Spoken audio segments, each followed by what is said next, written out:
কীভাবে ঘড়ির time change করতে হয় আগে ঘড়িটা দেখাও। এই যে ঘড়ি দেখাতে পারছি, এখানে বাজে 0025, এটা ঘড়ি। কীভাবে টাইম চেঞ্জ করতে হয় দেখাচ্ছি, বলো, মুখে বলো। লক বাটন প্রেস করে রেখে আনলক বাটন চাপ দিলে মিনিটে কাটা চেঞ্জ হবে।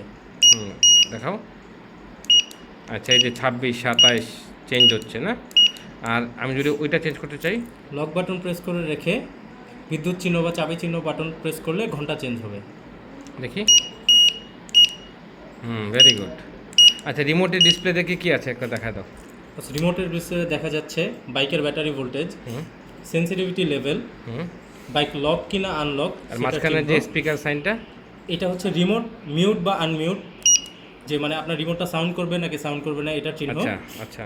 রিমোটের ব্যাটারির ইন্ডিকেটর, কতটুকু ব্যাটারি আছে, আপনার ঘড়ির টাইম, আর রিমোট থেকে আপনার বাইক বা ডিভাইসের যে দূরত্ব রেঞ্জটা সেটা। আর এখানে অ্যানিমেশন হয় বোধহয়।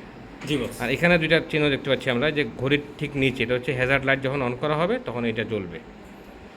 ঠিক আছে, ধন্যবাদ।